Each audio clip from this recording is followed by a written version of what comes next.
Allô, bonjour, na bandeko nyonso, oyo bazui opportunité sur lelo, ya kukuta na bango Henri Konde, accompagné de Andrea Konde.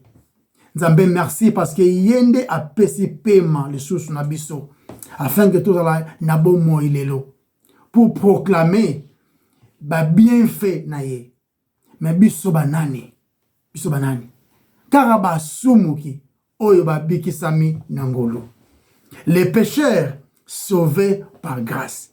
Nde yango identité na biso, nde yango identité na biso. Rien de plus, rien de moins. Si vous yé liboso ya nzambe wana, avec crainte et tremblement, mais avec confiance dans le Seigneur qui nous a sauvés. Nde to bondeli. Yahweh, to pécieux, merci pour na combattre la biso. Pour na paiement na bomoy au pesi biso. Pour que toya to loba ko le concernant yo mokonzi. Parce que yonde obongi na nkembo. Ko lo sunga biso to loba ba penser na biso te. Kasi yonde o loba au travers biso afin que maloba na yo eyebana. E maloba na yo ko yebana e pesi ba to bandima. Ba obandimi ko loba bikisami. Tabat ba bikisami gloire nyonso ezali ya yo. Biso to leki yonde ozali éternel. Kolo to tondi opozali nzambe. Parce que na yo kaka lobiko ezali. Tikete nkembo nyonso ezonge pana yo. Na kombo na masia Yesu to bondeli. Amen. Amen. Voilà. Le autre le bela le combat spirituel, il n'a pas volé mususu ou encore la continuation na yango. Mais avant tout banda to ngaki juste to beta cete na eloko moko. Henri Konde na Andrea Konde bazaka ba pasteur te. Toza ba pasteur te parce que tous allez reconnaître que déjà moi si vous la pasteur côté maliboso ya batu côté ya na assemblée ça côté bibliquement tous reconnaître ngo. Donc nous sommes juste ba oyo tous allez te pesa meli pour ça wana nzamba tcha mutema na biso afin que tout ça ba étude biblique na ndeko na biso ya ba congolais éparpillés dans le monde. Et puis, tous allez membres dans une église, ils ont un pasteur, ils ont un diacre, ils ont un ancien, dans l'église wana. Donc, il y a un peu de cette wana penza. Voilà. Bienvenue sur Toyekola Makomi et Santo. Elongo. Bienvenue sur Toyekola Makomi et Santo Elongo. Yes. Voilà. Tous a toujours continué à lever sur les combats spirituels. Tous a un combat. Tant on la muki combat et bandi. Tant on lali à la muki combat et bandi. Donc nous sommes dans un combat avec les diables et les forces démoniaques pendant tous ans à ces awa. Pendant tant à biso vivre awa. Qu'on vivre une vie piège. Na ces awa, ils a facilité. Non. Ils a facilité. Parce que toujours vivre une vie piège dans un monde complexe. Où tout une activité est belée, inspirée par les diables, et autorité démoniaque, et ça vraiment difficile. En anglais, ils ont challenges. Donc, les diables, Satan, selon Apocalypse, Apocalypse chapitre 12, verset 9, trompe le monde entier. Et bah, tromperie na yé, et fandé, et ça établi, et ça effrayante. Donc, nous devons être vigilants. Très bien. Très vigilant des cacarrières lobby. Donc, bah, dirigeant au pouvoir, force mondiale, ils en ont un rang. Bah, force spirituelle paix, ils en ont un rang. Tout bas niveau, il y a un ange. Tout bas niveau, il y a une opération angélique. La Bible a que ça la différence entre les saints anges et les anges déchus. Déchus, donc les démons. Donc, hiérarchie, ils allaient dans la structure, peu organisation angélique. Pour naba ange oyo nzambe les anges saints mais Satan peut azala ba hiérarchie d'anges déchus ou encore les démons la organisation na yé donc baza classé peut stratifié pour na ko kisa ba dessin na yé ya diable ya mabe na mokili donc bazala qui depuis na ebandeli ya création les diables et des démons et ces démons ou bien les démons le diable na ba démons baza kaka même état oyo bazaki nango na ebandeli tango basumukaki bazana état nango après chute bazana état nango jusqu'à présent aucun d'entre eux n'a disparu Non. Sauf ba oyo ba bokamaki dans la fosse. Donc na libulu. Ba ange mususu ndeli ka biso ba na biso après rébellion na likolo ba bokamaki directement na libulu. Nzambe kaka yebi sirango, donc toza vraiment informé plus te sirango za muke. Ils ont mentionné dans le livre de l'Apocalypse. Donc, les autres, les autres sont en liberté. Des mots bazako exploiter entreprise y a Satan dans le système mondial. Ils ont force moko spirituelle et puissante. Ils ont vraiment puissante. Donc, il y a un Paul azako la kisabiso na makop azo la kisabiso na Bible. Pour tous à la ignorante, tous à la ignorante. Poto yeba makambo o epona kozala na prudence to yeba nini toza ko faire face oyo toza ko faire face eza très très puissant que biso sans Christ. Le but est que ça tout puissant parce que ça le tout puissant c'est Dieu, mais tozo faire face na une organisation, le diable et ses anges, et baza puissant, baza na ba stratégie nyonso o bazali établir ango pour décevoir bato afin que bato ba bunga ba kena enfer. C'est ça même sa mission. Dans Ephésiens chapitre 6 verset 13, c'est pourquoi prenez toutes les armes de Dieu afin de pouvoir résister dans les mauvais jours et tenir ferme après avoir tout surmonté. Amen. Non, ce que tu lati bibondeli ya molimo nde tu ko résister aux mauvais jours. O to tanga ngona nini balobi awa na Ephésiens afin de pouvoir résister dans les mauvais jours. To bibondeli ya molimo nde za ko servir biso ya ko résister aux mauvais jours. Kasi faut se poser question dans tout le temps ma commis nini yango la kisi au mauvais jour nini la kisi les mauvais jours n'importe quel jour est un mauvais jour. Donc tout continue dans le passage de Ephésiens Bible le bi na verset 6 na chapitre 6 verset 13 de Ephésiens le bi après avoir tout fait na version sur abi après avoir tout surmonté abi vous tiendrez au côté le ma oui voilà c'est na ngana basala mo muke awa au moins tango bazo ba pona ko tenir na mauvais jour quand on Bible bezo ba que la parole de Dieu habite en vous ba le but est que la parole de Dieu habite en vous richement poni tant matin kati na yo d'une manière riche et transformer vie na yo ne pesi yo makoki à côté les mains dans les mauvais jours. Tu le dis les mauvais jours c'est tous les jours. Aux en a tentation, aux en a challenge tous les jours. Et la seule façon à résister tous les jours wana c'est avoir la parole de Dieu qui est bien sûr la vérité. Amen. Verset 13 dans zone donc objet de l'armure complète, ils ont expliqué pour que, ou enfin que, na Ephésiens, na 6, verset 13, vous êtes capable, ils ont été capables dans votre force, ils ont été capables de la force, mais dans la provision supernaturelle de la force de Dieu. La seule façon de résister aux forces spirituelles maléfiques, invisibles, ils ont s'appuyer continuellement sur l'esprit bienveillance invisible de Dieu. Et on a la selle. Donc qui ko résister ko s'appuyer nango. Ko s'appuyer na yemo ko zambe. Au travers son esprit au travers des écritures. Donc qui ko résister mais il faut petoyer baké. Résister n'est pas une voie passive, mais une voie active. Voie active est là qui c'est volonté personnelle, il y a aussi le choix de résister.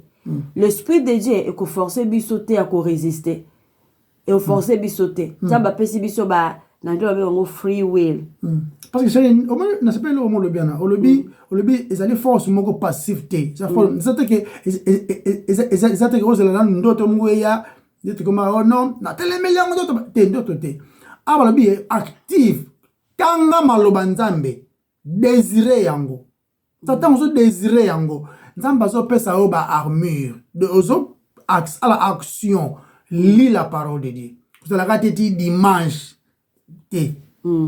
donc pouvoir y résister et ce quoi appartenir à Dieu Mais le choix de résister nous appartient. Mais na bo solo nyonso, ce qui nous a tiki biso na biso moko à notre chère pécheresse, pour na ko sala choix ya ko résister malgré tous a sauvé, to ko résister te. Yango nzamba zwa lokumu na nyonso na nzela ya molimo mo santo qui nous donne non seulement le pouvoir de résister mais aussi le désir de résister. Amen. Tu as vu passage oh na Philippiens chapitre 2 verset 13. Car c'est Dieu qui produit en vous le pouvoir et le faire. Non, le vouloir et le faire selon son bon plaisir. Yeah. Il nous donne ça selon son bon plaisir. Yeah. Même temps on a pesi biso désir on a ko résister. Il faut tout ça là ba choix ya malam. Amen. Ba choix ya malam. Siko donc poser question pour to raisonner. Est-ce que tentation moko? Non, il y a question. Il y a question moko na ba oyo baza déjà sauvé.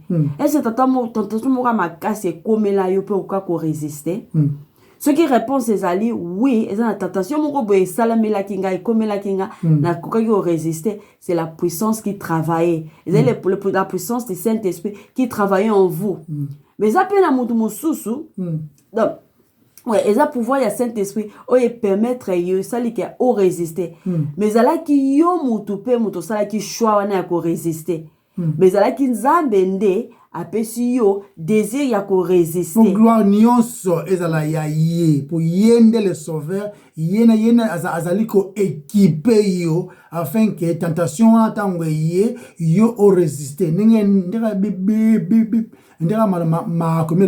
vous ne serez pas tenté au-delà de ce que vous pouvez la même porte afin que obima wana yaza ko équiper yo de yo même obéissance wana yaza ko équiper yo poni po beta tolo te yende le roi de gloire centre Sosalia. Continue cher. Ba jour mosusu même tentation peut venir en force mais cette fois-ci au chouer ango bonne année parce que au dépendant qui était totalement au Saint-Esprit.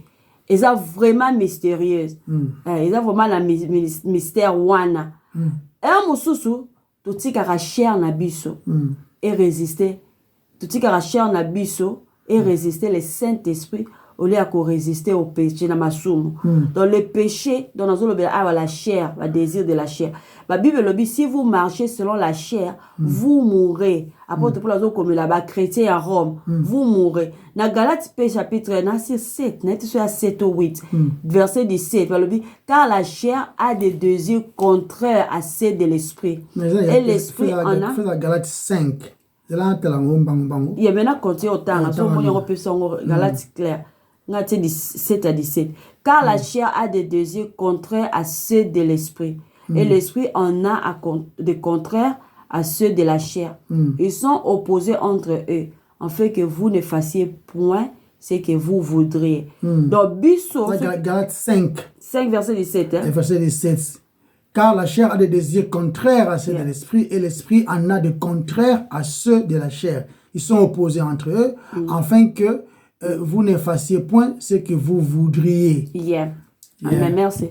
Merci. Donc, tant que tu résistes, molimo mo santo, tant que tu résistes à molimo santo, ne te quoi ya la masumu. Tu pas tout ça désobéissance. Toujours entend pénétrer. En même temps, tant tentation moko ya ki o nzamba apesu makasi o résister yango bule ki nzamba zu gloire. Tentation similaire mususu ye kaka wana o échouer point comme ko s'appuyer sur yo moko. Le langage moto ko mango ba en complaisance.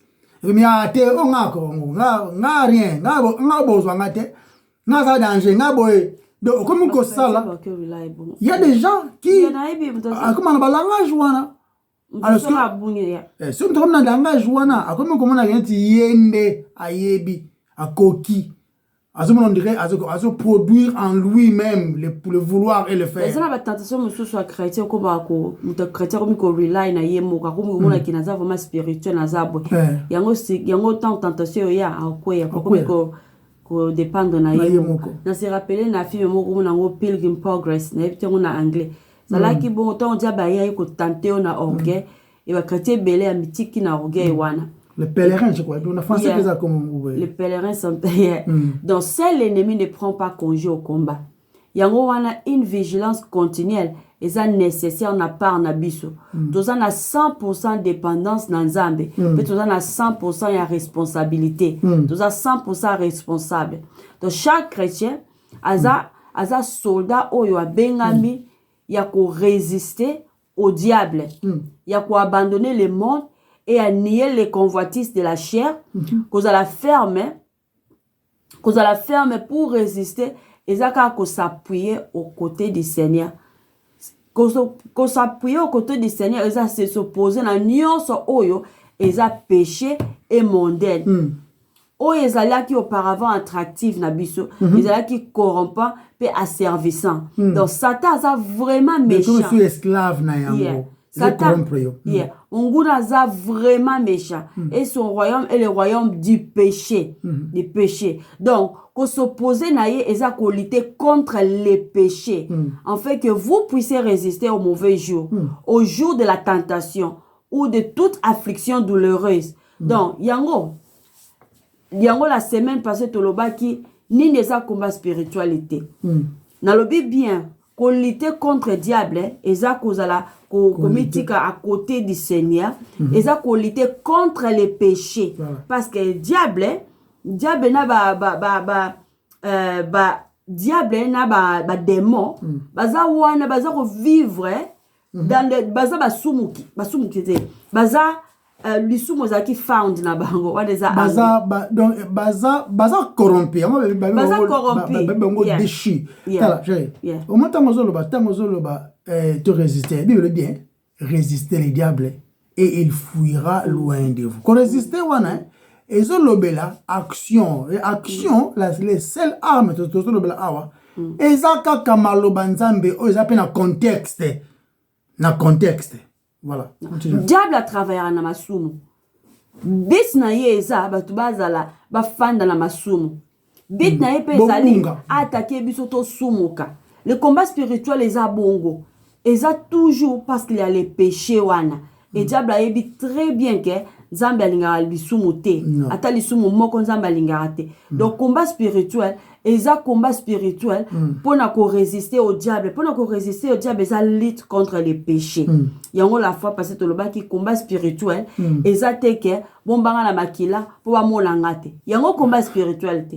Combat spirituel eza te koloba na détruire ba œuvre nyonso monguna na vie na ngai na vie ya bana na ngai. Yango te combat spirituel. Combat spirituel, les a lutte contre les péchés, contre les mensonges. Voilà. Combat spirituel, les a pété, na bondeli pour bazwa ki suki nanga quelque part. Ou bien bazaki bazwa ki suki nanga quelque part. Ou bien tika ki suki nanga quelque part. Na manzaka. Manzaka nangai bazwa ki yango soki ndenge. Yango te eza combat spirituel. Combat spirituel les a pété, batsaki kindoki na biloko na kolia. Ba mvuta kinga na manga. O mikate. Ba yiba ki mayele nanga. Bango balongola kinga sandal na ndoto yango te eza combat spirituel. Je répète, nazo répéter un combat spirituel eza lutte contre les péchés parce que diable a besoin yo sumuka o continuer ko sumuka o za l'esclave ya masumu yango bit na yi poko na kanda na nzambe parce que nzambe bazoko haïr les péchés il faut punir yango tant yo sumuka o sumuka sans défense, c'est-à-dire que le défenseur c'est Christ. Sans justification, parce que nous sommes pécheurs. C'est tous les jours que nous péchons, mais nous avons un avocat au Père. Parce que ceux qui ont dit que Soumouka n'a vu sans défenseur, on a dit que mon Soumouka n'a canaille. C'est-à-dire que c'est comme un ennemi ensemble. Continuons. Non, combat spirituel. Et ça combat contre les péchés et les mensonges, la déception ensemble, le diable. Donc, les chrétiens paient. Il ne faut pas bazala na ba conflit. Donc, on soit les uns contre les autres, mais on faire face contre leur véritable ennemi. C'est dans 2 minutes. Non, c'est pas comment faut ça la chrétien. Tout le monde a encore à parenthèse au fond là, au bouquin de l'église, qu'il te scelle. Mutumbala mo akei. Après ni, ambadi, ngali na problème te. Ngala ala samye kana kena ngai. Mais faut comment on s'appelle même na assemblée non? Comme on a pas doute, on s'en ensemble, c'est pas la même. On va donner un problème. Pour me tourner la question. Et à peine à l'église. Continue non. Non, résister et qu'occuper koloba boye. Tanga par exemple dans Ephésiens chapitre 4. Ephésiens chapitre 4. Ephésiens chapitre 4 verset 26 à 27. Ok. Ephésiens 4 verset 26 à 27 et le big boy. Si vous vous mettez en colère, ne péchez point. Que le soleil ne se couche pas sur votre colère. Et ne donnez pas accès au diable. Donc, Paul a coordonné les chrétiens et Éphèse d'arrêter de pécher. Kosilika pamba pamba, pona ba mauvais, ba raison moko ezangi nango petina, na ta moko pe ya mabe, na attitude moko ya mabe, etc. Bible le dit que le soleil ne se couche pas sur votre péché, sur votre colère. Bible yebi ke to kosilika. Kosilika masumu te, mais soki to sumu ki na kosilika na biso nde ko bi mabe. Tu peux to sumu ki na ndenge moko ya ma il y a surtout sumu ki na colère na biso nde ko bi mabe. Abi que le soleil ne se couche pas, oki kola la te na kanda moninga. Oki kola la te na rankine moninga. Oko sala ngote. Priez nzambe so rankine nezali. Priez nzambe to pesa accès au diable te. Non. Abi et ne donnez pas occasion au diable. To pesa ye opportunité te pour même biso na masumu. Parce qu'il y a un ennemi. Un ennemi. Na suki ya muke. Tala. Tozo ko insister à to tozo umela mwa mingi na combat spirituel oyo parce que ezana ba tozo ke na ba voler na ngonyonso afin que mutu azala responsable des péchés, nzambe azala souverain na nyonso. Yango kaka ezana c'est très important. Parce que mutu longoli responsabilité, c'est que comme ko réclamer que azala innocent. Donc tout ça 100% dépendant dans nzambe. Voilà. Vous appelez 100% responsable. Responsable tozali. Ce qui concerne les péchés, l'homme est responsable. Voilà, c'est un là non, tous on sous pourquoi tous on insister on a livré car le livre de Corinthiens on a 2 Corinthiens 4 versets 4 à 5. OK. Pour les incrédules dont le Dieu de ce siècle a aveuglé l'intelligence afin qu'ils ne visent pas brûler la splendeur de l'évangile de la gloire de Christ qui est l'image de Dieu. Voilà. Nous ne nous prêchons pas nous-mêmes. C'est Jésus-Christ le Seigneur que nous prêchons. Voilà. Et nous disons vos serviteurs, donc nous sommes vos serviteurs. Voilà. On te dit nous sommes vos esclaves. À cause de Jésus. À cause de Jésus. Tu m'as dit les incrédules, bazali que vous allez aveugler. Les incrédules, bazali que vous allez aveugler. Aveugler par qui? Par les diables. Par l'ennemi, les diables. Et comment il aveugle? En amenant les mensonges. Il y a tout ça qu'on insistait à tout moment, vous allez insister concernant les mensonges du diable. Voilà. Tobi, c'est le combat de la vérité. C'est le combat de la vérité. C'est le combat de la vérité. Le combat spirituel concerne la vérité qui est Christ. C'est ça. Yangonde Penzezali, les noyaux ou encore source même, il y a le combat. Parce que dans le mensonge, dans les mensonges du diable, kunande majorité ya batu. Kunande la majorité des gens, bazali ko se rendre, bazali ko gaspiller temps, o nzamba pesi bango, pour que baye. Kuna. C'est là où les gens, bazali ko sala ebele, ko gaspiller temps na bango. Parce que bazali voilé par les diables. Bazali voilé par les diables. Les temps, parce que les diables, bazali les pères des mensonges. Bazali ko s'assurer continuité à mensonge na ba génération nyonso ya. Alors qu'on s'assurer que les mensonges qui existent n'a pas forme ébélée, côté Mogo, après ceux qui 3000 ans, et comme il y en a, bazala qui 5 millions d'années, après comme même les Cambos, après 80 millions d'années, après 2 millions d'années, même les Cambos, ils ont changé, on va former le caca. Parce que les mensonges étaient les malangotés, les mensonges n'étaient jamais. Seule la vérité tient. yango nzambe yesu azali ko comparer maloba na ye oyo ayoki yango eza comme oyo atongi ndako na libanga yango ye tenir kola libanga mais les mensonges eza mutu oyo ayoki maloba nzambe mais ache confesse nango te ou encore à croire les mensonges du diable nde ye atongi ndako na ye na zelo. Les mensonges ne tiennent jamais. Yanto ba ata botu e umeli suka to mwe kotana.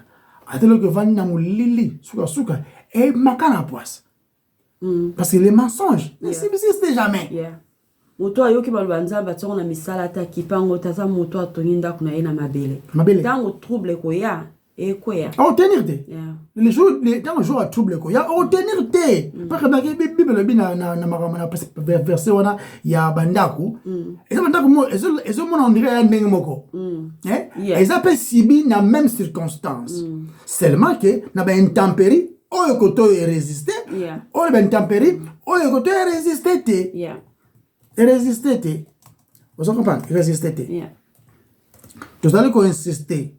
Le combat, Andrea Lobi Awa, et ça combattre qui bakanga soki na ngai.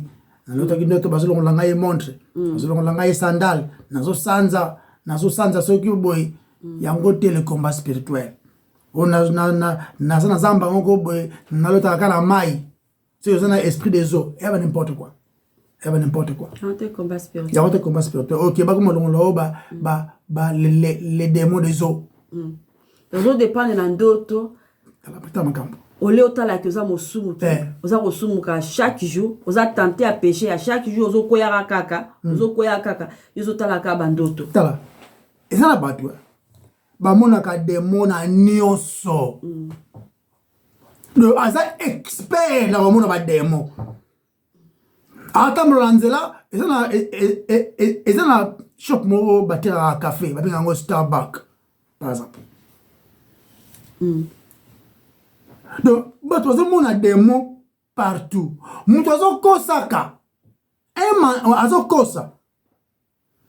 Ote, azana des mots mensonges, papa. C'est la responsable qui te dit des mensonges afin que recevoir merci ou recevoir miséricorde. Nous avons violent. Abete à moi, ce n'est pas simple. Moi, ce n'est pas besoin de moi, na batumsusu na monaka. Na bien, parce que ça na nzelate. Oh non, ko swana, ko bunda, ce qui ni yango mungwa, pilipili, ce qui yaliba. C'est vous vous rendez compte. Mais na libala moi na yo beta kaye avimbe akomi le bilonge vimbi, bolubi ki yango nezali bolingo. Et en sens hein. Ole mta reconnaître que zalina aza mabe ye moko. En fait, aluka aide. Akomi que non, faut na ngaite, na molimo akanda. Mutu azali na vie ya désordre ya basi, désordre ya mibali et tout. Il vit dans la fornication. Mais à ce qui est de l'obake, non, baba kela ki ye molimo kindumba. Au pas à la mungala, bangala bamba za na molimo kindumba. Donc il a été, il s'est dit victime maintenant. La sora qui na le cas Satan da moi na muke yanga za molimo wa.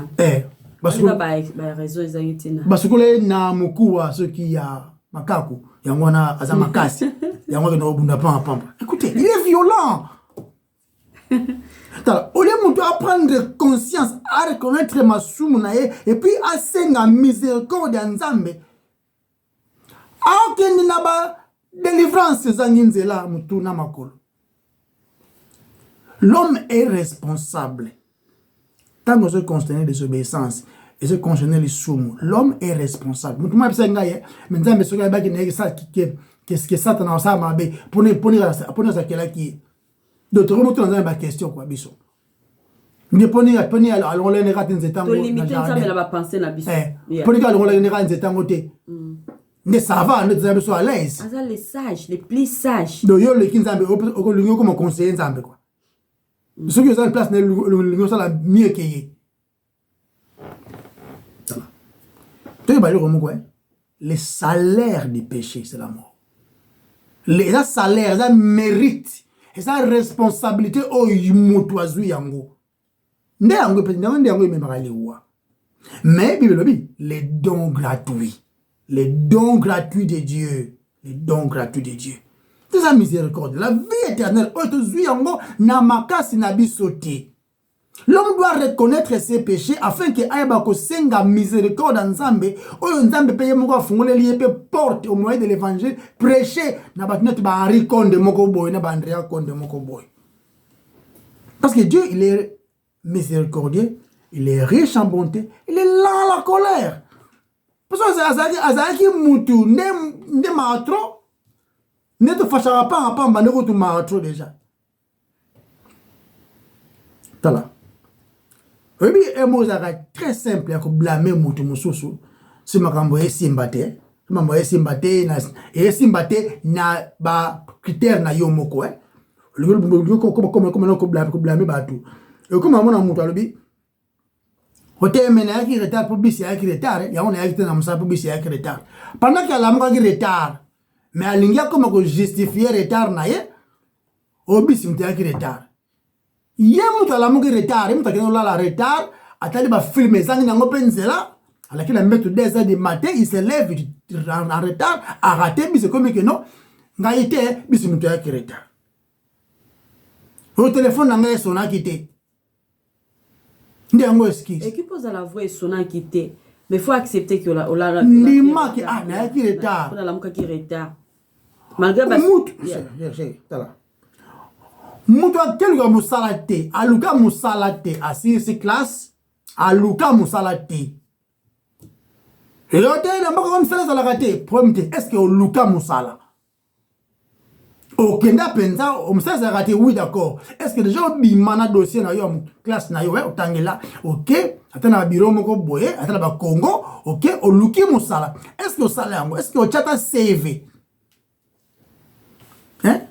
Oh, aveni wana e musala muso e réussir to meki su musozo kontie ko muto lingi ngai fo boyeka nga fo biro kaka nga fo kana boyeka ngai penza don biso batu biso ba talanga ba bogar boy to sala suki ndenge ni nasala donc ami lukeli musala na zu yango te déjà yango ese china mutu na ye parce que tant wazo musala ngo pété comme que no mama leki wana ye tata mo sona bandaka ya ko pesa ngai mbongo jour na soka diplôme na ngai arloka ngai il va se rencontrer un faux pasteur quoi embrier bongo oh non besoin tata mo somo ko boy asa na clair mingi te ye kaka pe mutu so sari a ko za la test nzamba testara biso atantara biso te ma testara biso a ki pe okanga porte na musala eluka ala kisayo ni eza motema na yo parce que tant ozu musala te au lieu ko rendre grâce au prière c'est en faveur nzambe mutaza tenter ko luka ko kize bato tata mwasi nanga moto akanyi ba misala nanga be mama leki nanga donc ça bazo la chaoza motema na o manque ya gratitude manque ya confiance na nzambe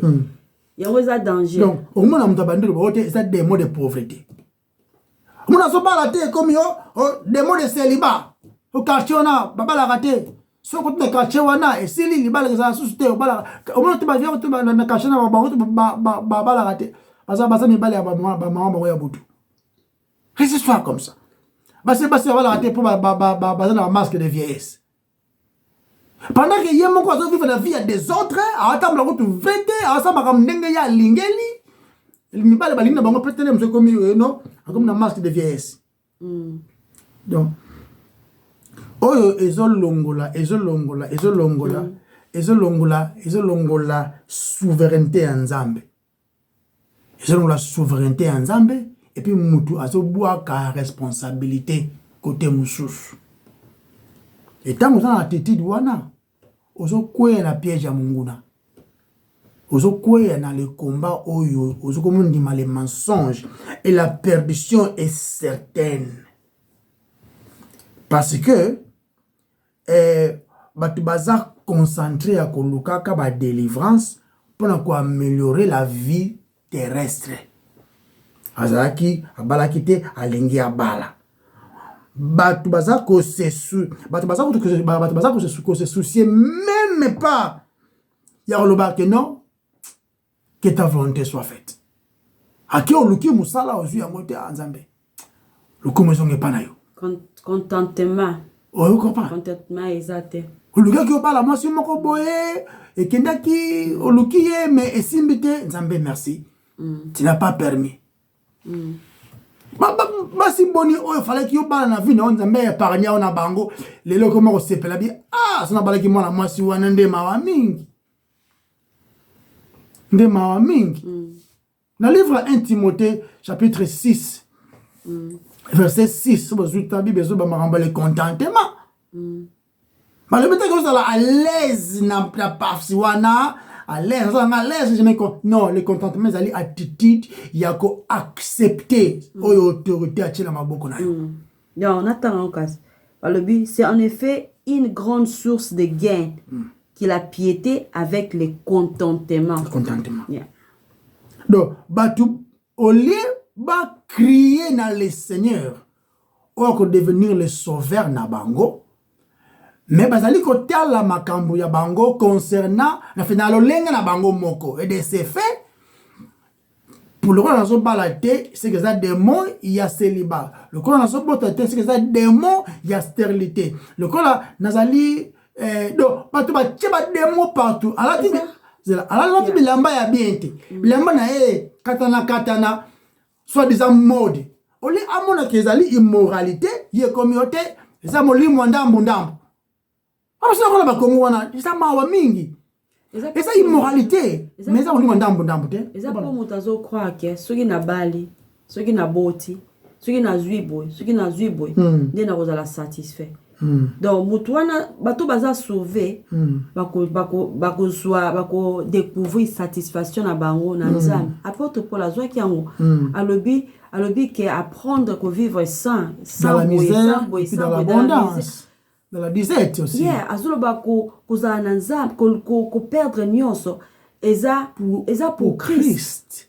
Ba te lobite ke okomako te kabilo na oza gérer ma bébé attitude ya ko accepter ya satisfaction en Christ. Eza satisfaction en Christ. Nzambe nda yebi o eza ba posa na biso oyo tozala ngo besoin nzambe yebi. Nzambe yebi ke Andrea yoba la te ozala célibataire.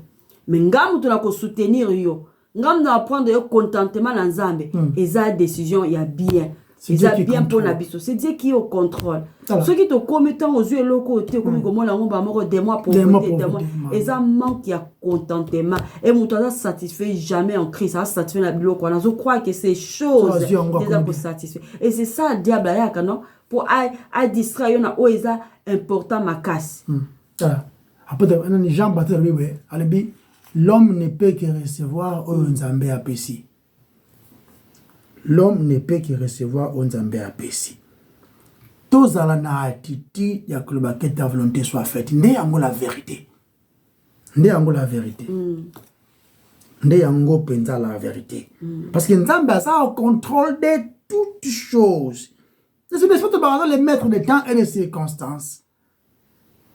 C'est il faut le bango non. Dieu est le maître des temps et des circonstances. Et le remonter les Kelakaï, il n'a pas aussi. Il sait tout. Nos situations, il faut aimer Makabiso vers le parfait qui est Dieu lui-même. À la personne de Jésus-Christ. Emmanuel, le Dieu incarné dans l'homme. C'est Christ. Il est à ça parfait. Il y a une photo bongo là-bas. Kozanga la biso. Ba fier zane kobanga la photo bon la toujours en prière et comme un sujet de prière kobanga est normal la mode mais ce qui est même on a yesouté et même on a incrédulité et comme un contraire à la foi kobanga kende na oyo azali capable ya kope sa solution oyo azala distraité n'enzambe parce que là biso nyonso to basumuki et ça bato ba exister dans mon cœur des gens des grands patriarches même to benga bible ils ont mentionné net ba Abraham tout ça un peu Adam yemoko akelami na le sumute akelami parfait mais tentation yaki à désobéir à quoi surtout yina sima to kina ba Noé au mona Noé pensa Nzamba lobeli ye makambo ayoki atongi pe arche batu babiki pe na ye mona kati na banyama une nouvelle création nzamba comment continuer à continuer création na ye mais ayulangwa asumuki akufi pe. Ba Abraham. Nzamba longoli ye na culture azaki nango amemi dans un autre endroit. Mais akosi vina ye kei amoni nyonso onza masali na vina ye, mais pour finir akufi. David même. L'homme selon le cœur de Dieu. Hein? Mais tu es au monde, hein? David. Et ça veut dire type. La typologie du Christ. Type de Christ. En tant que roi. Mais au monde, à quoi il y a à quoi même na à quoi meurtrier, à quoi même mon balabat. Il faut que na le parfait Jésus-Christ yé kakande asumukate ni na insista on asumuka sous insista toujours le seul o asumukate o a besoin de la justification de Christ parce qu'il y a déjà yé moko justice mais c'est quoi na ndenge yé azanzambe andimi kokufa peut dire que le salaire du péché c'est la mort. Mais Christ a ndimi kokufa, non seulement kokufa, mais kokufa na liwa ya croix. Hein? Akufa ki une mort très honteuse. Le liwa moko ya soni, ba crucifia ye bolumbu. Ba kabola tunique na ye. Ba betelango zeke. Tunique zara o zara e kangama na nzoto otobenga emsusu mwa ba mari de corps wana. Ba crucifia ye bolumbu bebi a méprisa qui soni. Dans la Bible bien. Dans le livre Galates chapitre 3 verset 13. OK. Galates 3 verset 13. Est-ce que tout ça mon bon pour na Yeah, Galates chapitre 3 verset 13. Verset 13 le bin abiso. Le bin j'espère que tu vas appeler na Bible na bango. Pour nous vérifier, c'est très important. Les Galates chapitre 3, verset 13. Christ nous a rachetés de la malédiction de la loi, étant devenu malédiction pour nous, car il est écrit maudit et quiconque est pendu au bois. Il y a soumugate, le soumou est la malédiction, mais lui n'a pas péché. Il s'est fait pécher pour nous. Il s'est fait peut-être il s'est fait malédiction pour nous. Parce que la Bible dit à laquelle la maman oyo azali pendu à l'arbre. Tant qu'on a Deutéronome 21 verset 23, ce qui m'ont exagéré. Deutéronome 21 verset 23. Si l'on fait mourir un homme qui a commis un crime digne de mort et que tu l'aies pendu à un bois. Mais ça malédiction. Sur Christ oyaza nzambe na bomoto nanzoto ami commis les sumu, ami commis malédiction pour nous. Sur la connaissance à makambo oyo nde yango le combat.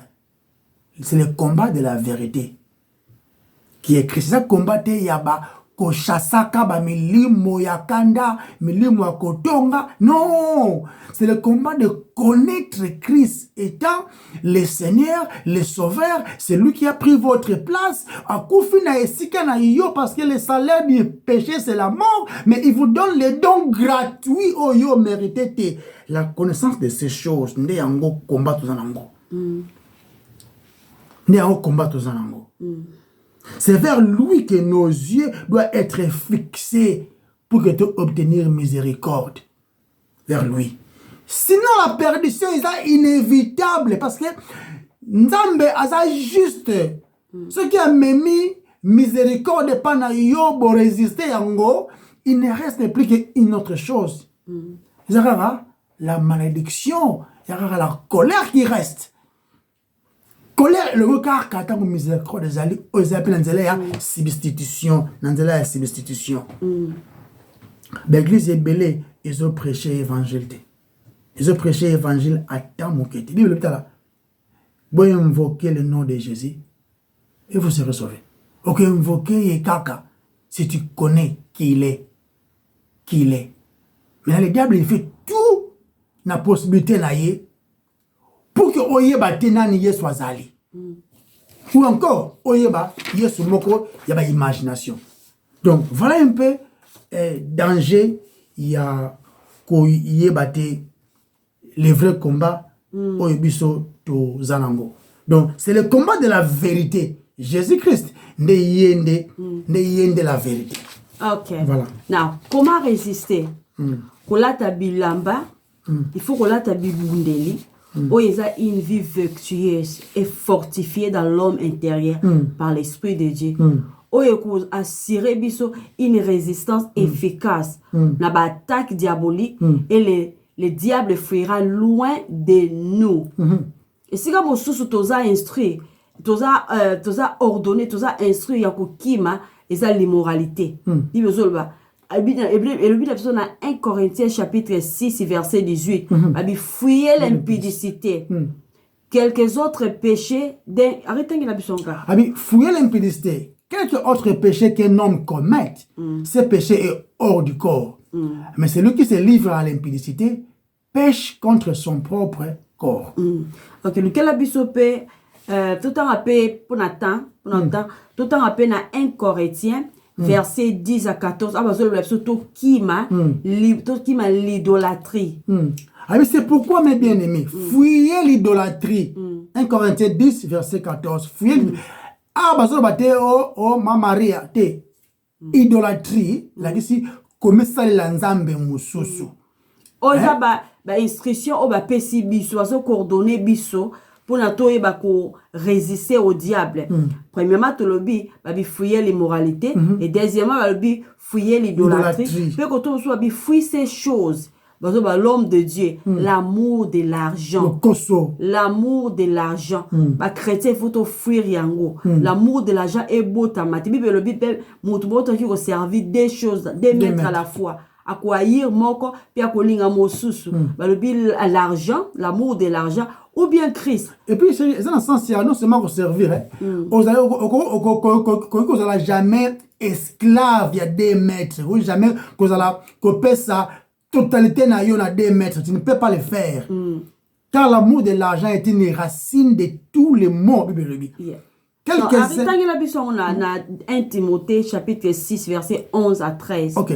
1 Timothée chapitre 6, verset 11 à 13.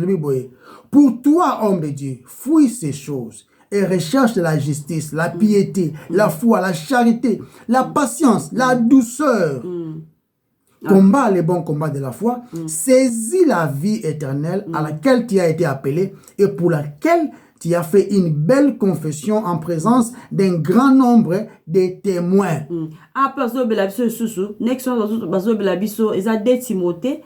Chapitre 2, verset 22. Fouiller les convoitises de la jeunesse. Dans la 2 Timothée chapitre 2. Fouille les passions de la jeunesse. 2 Timothée chapitre 2, verset 22. Fouille les passions de la jeunesse et recherche la justice, la foi, la charité, la paix avec ceux qui invoquent le Seigneur d'un cœur pur. Naba ninga mususu. Yo oza la kilte slimba moko ke yo kimi. Mabe, maderonanga. Za malamte. Ba chrétien désir na ba bazala. Ba chrétien mususu. Donc, on note que chaque utilisation y a mot au fouiller, ils ont un impératif présent. Donc, ils ont ordre qui m'a continuellement. Donc, le verbe ils ont conjugué dans la Bible, ils ont très important. Présent continuel. Yeah. Donc, biso ba chrétien, tout ça instruit à fuir le diable, mais de lui, il y a fuir le diable, tout ça instruit il y a fuir le diable, mais tout ça instruit il y a résister le diable. Donc, quand Nzambe a ordonné biso, il y a abandonner le monde, de nier les convoitises de la chair, nous devons résister au diable. Na sens wana. Donc, le désir il y a Satan, et ça comme ma biso, désir il y a diable, et ça ma biso na ba doute. Même surtout douter Nzambe, tout nier, tout ça ignorant, plutôt obéir te dans Nzambe, tout ça désobéissant à ce que Dieu dit. Il y a un désir il y a diable, il y a un azoko bundisa biso à chaque fois. Même sur na ignorance. Donc, Paul appelle ça qui biso ba instruction na ndenge nini. ndenge ni esengeli na ba chrétien kotambola vivre une vie chrétienne. Et ça une mode de vie au mauvais jour. Une mode de vie au mauvais jour. Mode de vie en eza nini? OK. Nous devons être prêts. Il y a qu'à profiter selon Éphésiens chapitre 5 verset 16 de racheter les temps. Faut tous à la prêt de profiter à racheter les temps quand les jours sont mauvais. Now, quand est le mauvais jour? Question c'est quoi? Bible le but résister. Une question peut les bosso. Yeah. Na tout le monde se racheter les temps car les jours sont mauvais. Parce que quand est le jour mauvais? Mauvais jour est à quand? Bien sûr, mauvais jour est banda qui sirema na jardin d'Éden. Tant où les méchants, les diables, attentat qui Adam à Ève. Babi, na Romains chapitre 5, verset 12. Tant qu'il a vu sur un sama. Romains chapitre 5, verset 12. Romains chapitre 5, verset 12. Et le Bible, oui. Romains chapitre 5 à 12. Romains chapitre 5, verset 12. Et le Bible, oui. Romains 5, 12. Et le Bible. C'est pourquoi, comme par un seul homme, le péché est entré dans le monde, et par le péché, la mort, et qu'ainsi la mort s'est étendue sur tous les hommes, parce que tous ont péché. Donc, c'est ainsi que le mauvais jour a commencé. Na moment oyo masumu ekotaki na mokili. Jour de désobéissance, wana. Donc, tant que toza nano na mokili oyo, repos ezate. C'est tous les jours que nous péchons. C'est toutes les minutes même. Repos ezate na ba Christ. Point nini? Parce que toza au service militaire, toza peuple de Dieu, pe toza na guerre. Pe toko continuer kozala na guerre jusqu'à ce que le Seigneur Jésus-Christ a kozonga, kozwa charge ya mokili na ye pour amener une nouvelle ciel, un nouveau ciel.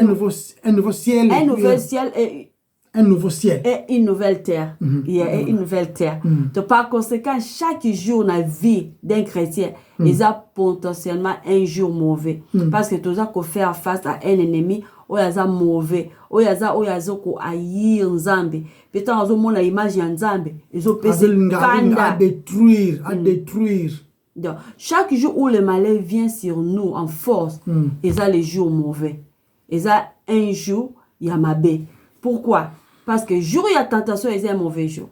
Expression oh le mauvais jour là qui si la qui peut ba saison mususu na vie na biso, ba problème to ba épreuve, peut ba tentation, peut ba pression ils a tellement intense, ils a ko déranger biso. Et ko semblait que nion c'est ça contre biso, denga Jacob alobaki. Nion c'est ça contre biso pour ba problème to ba épreuve, ils a tellement dur. Ozomona ke ndeni na ko résister ou bien ndeni na ko s'en sortir précieux à chaque jour eza wana pesa ba mwa msusu pression msusu a saison msusu ba pression eza makasi koleka ba saison msusu donc eza difficile mais o eza esengo ke ma temps eza mauvais jour mais o eza esengo eza ba mwa msusu Nzambe apesa rabiso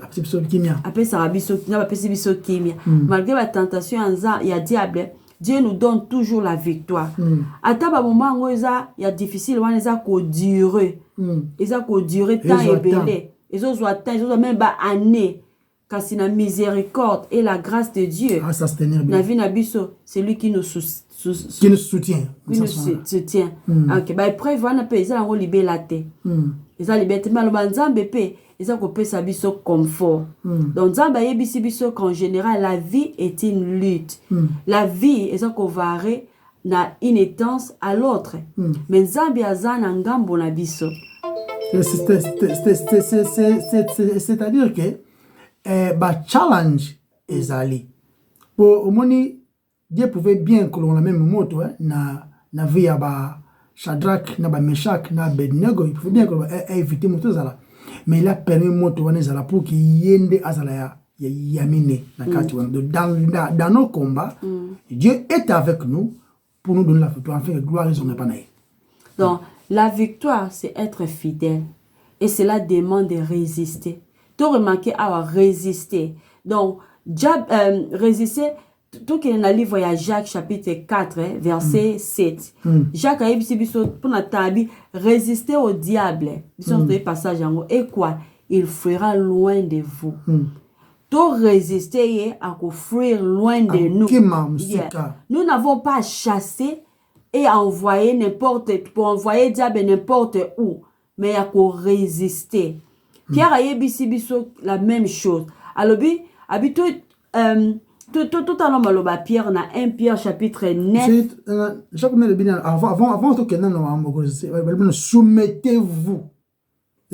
Soumettez la qui comme tika maboko yanzambe nam. Et soumettez-vous donc à Dieu. Résistez au diable et le faire loin de vous. Comme nous entendons. Donc, Pierre, 1 Pierre chapitre 5, verset 9.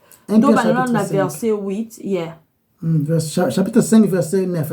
Non, 8 à 9. Verset 8, le Bible. Soyez sobre, veillez. Votre adversaire, le diable, rôde comme un lion, rugissant et cherchant qui il dévorera. Résistez-lui avec une foi ferme, sachant que les mêmes souffrances sont imposées à vos frères dans le monde. Ok. Non. Résistance est vraiment la seule façon de résister. Eza ya kolata bibundeli ya molimo onzamba pesibiso. Avec cette armure, tu pourras. Dans deux cas, Ephésiens le 6 dit, il y a cause à la ferme. Il y a cause à la ferme. Voilà. Donc, tout ça a deux combats. Tout ça a combat, le combat spirituel ou le combat de la vérité. La vérité, c'est-à-dire qu'on peut sa image ou encore reflet, il y a le royaume de la lumière. Et pas Christ, le roi, c'est-à-dire qu'on règne. Et puis il y a les mensonges. André, c'est avec les royaumes. C'est un royaume, les mensonges. Donc les diables, c'est-à-dire qu'on règne. Et puis, il y a le royaume des ténèbres. Ils ont même perdition. Donc, c'est la guerre contre les péchés. C'est la guerre contre les péchés. Autant on a le livre à Hébreux chapitre 12. Au moins, on a la guerre contre les péchés. C'est la guerre pour nos âmes. Pour que nos âmes ne soient pas perdues. Dans le livre 1 Pierre, autant on a dans 1 Pierre chapitre 2, autant on a le combat pour ton âme. Le combat pour ton âme. Pour âme, c'est ce que le diable veille. Bible dit, l'âme qui pêche, c'est l'âme qui mourra. C'est-à-dire l'âme désobéit. Le diable vient pour te tenter afin que soumuka, on dit ma mensonge afin que bunga.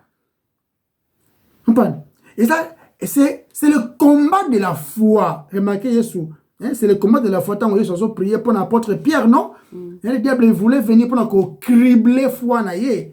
C'est le combat de la foi. Ce qui triomphe de ce monde, c'est notre foi. Bible sur le Koloba. Dans le livre Jude 2 et 3, au Monango. C'est le combat pour l'évangile. Évangile à Christ et Bundi Sama depuis même création. Tilelo. Les chrétiens meurent parce qu'ils ont persécuté. C'est le combat pour l'évangile. Et ça l'a prêché dans Philippiens 1. Donc, c'est le combat de la foi. C'est ça qu'on insiste. Et c'est un combat où la victoire est certaine en Christ. Elle est certaine en Christ. Donc, tout garder la vérité qui est en Christ. Bible dans le livre 1 Timothée 6, combat le bon combat de la foi. Le bon combat, il y a bando qui a famité. Non, le bon combat de la foi. Et la foi n'a pas de sens s'il n'y a pas la parole. Parce que la Bible dit la foi vient de ce qu'on entend. Et ce qu'on entend ne vient que de la parole de Dieu. N'est pas une personne dans la soumission dans maloba nzambe. Quand on se dit la vérité, oyo n'est pas un mensonge et ça n'a place sur na bon moyen yote. Dans tout ceci, tout le combat de la foi, le combat pour ton âme, le combat contre les péchés et tout, les points communs à Moko. Les points communs, armure, c'est la vérité. C'est la parole de Dieu. Sans la parole de Dieu, au gagnangoté. André le dit, c'est tous les jours que nous sommes dans le combat. Mais il va arriver un jour, combat les a sauté. Et le combat finira au ciel. Pourquoi? Parce qu'il y a l'absence totale des péchés. Totale des péchés. Mais ici-bas, bien que Bien que nous sommes libérés de la malédiction, c'est vrai, nous sommes libérés de la malédiction du péché et de la mort, mais tu as expérimenté yango en totalité. Hein? Liberté, voilà, tu as expérimenté yango na totalité, dans la gloire. Amen. Dans la gloire. Tant au ciel, avec Jésus. Et par exemple, absence totale, il y a mensonge. Absence totale, il y a mensonge. Bon, ça va tenter sous sauter. Et pas les ténèbres, et ça l'a pété. Et pas les péchés, et ça a pété. Et pas les lois, et ça a été. Qui a gloire, nous, c'est la famille Panaï.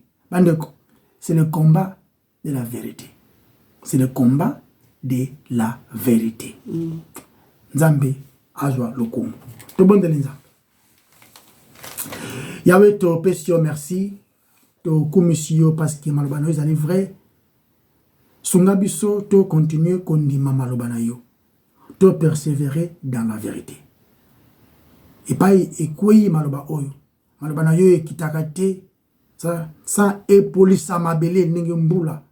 Zonga kate sans epolisa mabele pied me mamilona. Oyo nde malobana yo. Ya bisote. To bunga complètement mais yonde osala glorifié. Na kombo no masia Yesu to bondeli. Amen. Amen. Bye bye. Bye bye.